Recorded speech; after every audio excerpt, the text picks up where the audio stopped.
1997년도에 부천 오세리에 있는 교회에 교육 전도사로 가게 되었습니다. 그때 금요일이면 심야 기도회가 있었기에 그곳에 가면 어느 한 여성을 두고 몇 명의 사람들이 모이는 기도회 모임이 있었어요. 그리고 나중에 그 사연을 알게 됐거든요. 그분의 남편이 나중에 중등부 교사로 봉사하셨기 때문에 이야기를 들으며 사연을 알게 되었습니다.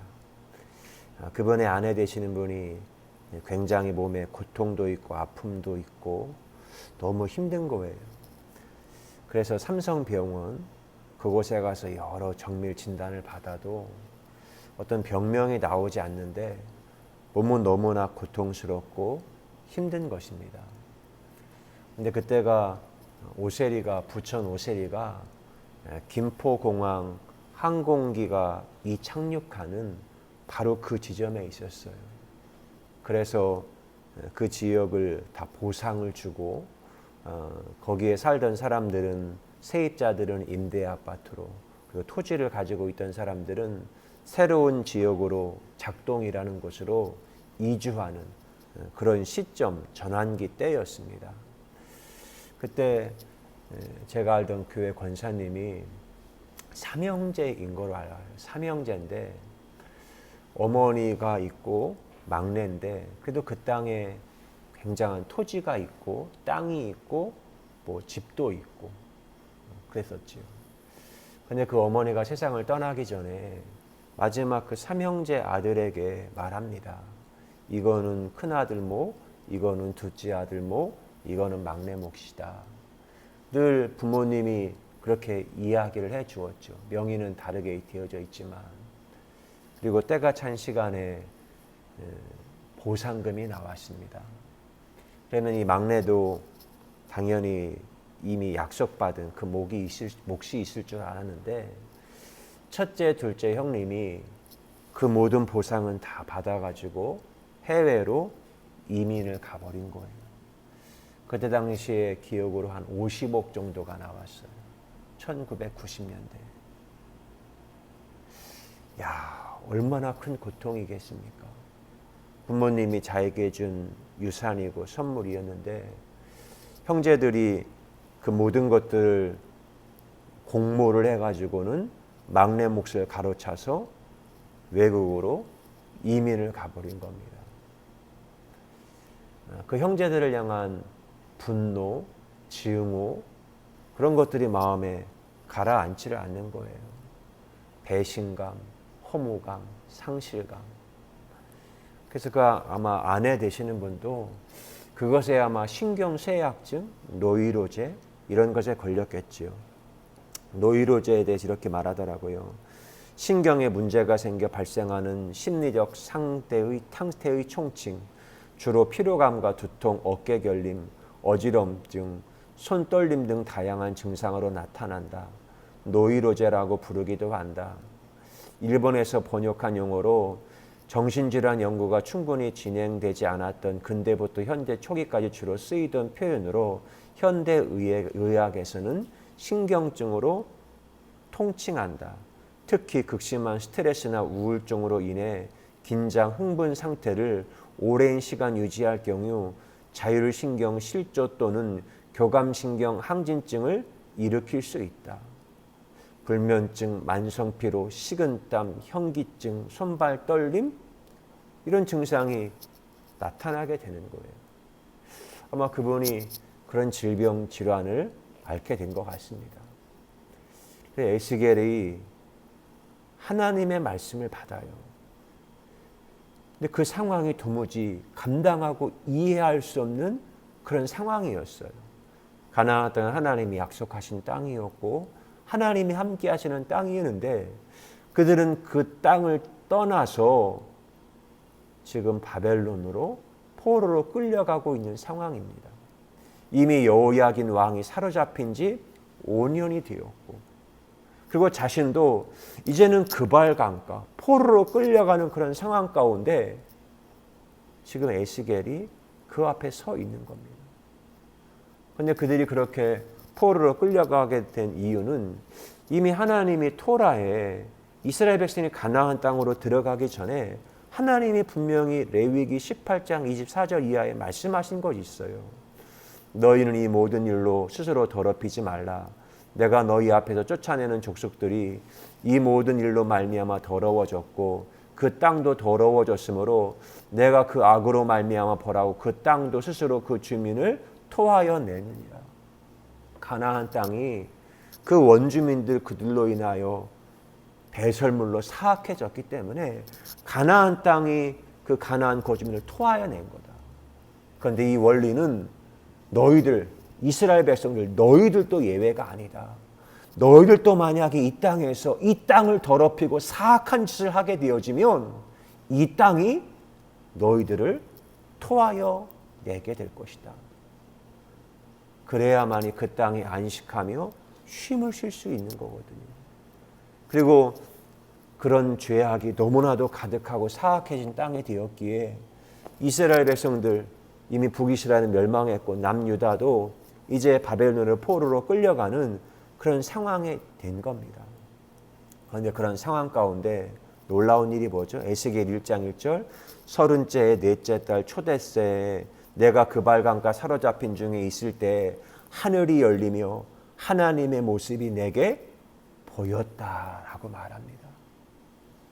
정말 캄캄한 암흑의 상황, 태움의 상황, 혼돈의 상황인데 여러분 이때 일어나는 일이 그림이 보여요. 또 하나는 시가 써지는 거예요. 도무지 앞을 분간할 수 없는 캄캄한 흑암의 상황인데 보이지 않던 그림이 보이고 보이지 않던 시가 보이네요. 우리나라에 박경리 작가가 있습니다. 그분이 토지를 쓰고 많은 작품을 저술 활동을 했는데 그분도 이 땅의 전쟁과 이념에서 너무나 큰 고통을 당했어요. 그 사위도 사법에 의해서 사형 선고를 받기도 했고 물론 나중에는 회복이 됐지만 남편도 자식도 아들도 다 잃었어요. 근데 놀라운 건 그런 캄캄한 암흑의 상황인데 그에게 시가 들리고 보이지 않는 그림이 그에게 보이는 거예요. 그것을 작품으로 서술하는 겁니다. 우리나라의 아리랑, 태백산맥, 한강을 쓴 조정래 선생님 그분도 마찬가지예요. 그분 우리나라에 있는 이념에 의해서 보안법에 의해서 모든 사지가 꽁꽁 묶인 것 같은 상황을 그분이 경험하셨거든요. 물론 그 모든 게 이제 혐의 없음으로 드러났지만 그런데 그랬던 그분에게 보이지 않는 다른 사람이 보지 못하는 그림이 보이고 시가 들린 겁니다. 성경의 맨 마지막이 요한계시록입니다. 하나님이 사도 요한에게 하나님이 말씀하세요. 요한계시록 1장 1절에 보시면 예수 그리스도의 계시라 이는 하나님이 그에게 주사 반드시 속히 일어날 일들을 그 종들에게 보이시려고 그의 천사를 그 종 요한에게 보내어 알게 하신 것이라. 자기가 본 것을 다 증언하였느니라. 요한. 근데 이것을 요한이 받은 곳이 어디냐면 요한계시록 1장 9절에 보면 나 요한은 너희 형제요 예수의 환난과 나라와 참음에 동참한 자라. 하나님의 말씀과 예수를 증언하였으므로 말미암아 밤모라 하는 섬에 있었더니. 사도 요한이 예수님을 증거해서 밤모라는 섬에 유배됐어요. 여러분 섬이라고 하는 것은 갇힌 곳이 그런 유배되어 왔어요. 그런데 사도 요한에게 소리가 들려요. 보이지 않던 그림이 사도 요한에게 보이기 시작하네요. 성경에 여러분 사도 바울도 가장 많은 서신들이 기록했는데 바울이 그 서신을 쓴 곳이 어디냐면 감옥이었어요. 로마의 감옥, 옥중 서신, 빌립보서, 갈라디아서, 빌레몬서 모든 것이 묶인 것 같은 그 상황에 바울은 서신을 씁니다. 저는 저의 인생에 전임 목회 이 사망의 사건을 경험했잖아요. 여러분, 교회가 뭐죠? 저는 제가 목회했지만 교회는 예수님이 교회다. 그리고 내가 교회다. 예수님을 주라고 고백하는. 그러나 그거는 사탕 발린 말이고, 사람들이 생각하는 교회는요, 건물이고 돈이고 사람의 숫자예요. 그게 진짜 내면에 말하지 않고 있는 사람들의 탐욕임을 저는 이제 실감합니다. 그리고 저에게는 그 사람과 돈과 숫자와 지금은 건물도 저에게는 모든 것이 다 사라졌어요. 그게 사라지면 저는 정말 감옥의 상황이거든요. 그발 강가를 넘어서 바벨론으로 가는 그런 상황에 저는 처하게 된 겁니다. 그러한 때에 2020년 4월 14일 썼던 시입니다. 이렇게 그때 한번 그때는 지금의 어떤 이런 생각도 없었을 때인데 그때는 그냥 들려오는 대로 제가 받아 적어서 시를 썼습니다. 바람소리, 돈이 없어 사람이 없어 외로움이 왔나? 사람이 보이지 않으니 돈도 메마른다. 빚내서 마중물을 붓고 펌프질하지만 샘물은 올라오지 않고 한숨만 올라온다. 외로움이 힘들어 외로울 틈을 주지 않았다. 외로움을 들키고 싶지 않아 외로움까지 검열하는 자기 착취였다. 숨이 막히는 답답함, 칼바람 가득한 겨울 들판에 서서 나만의 호흡으로 호호 불며 온기를 모은다. 어느새 쩔쩔매는 외로움 가운데 봄이 온다. 꽃이 피어 봄이 아니라 당신이 와서 봄이다. 창밖 바람 소리를 듣고 별을 친구 삼아 별곡을 부른다. 노래의 끝에 문이 열려 바람길이 생기니 고독이라는 친구도 샘물이 터지며 시원해진다. 제가 캄캄한 암흑 가운데 있을 때 제 영혼에 울렸던 시였어요. 하나님의 음성이었죠.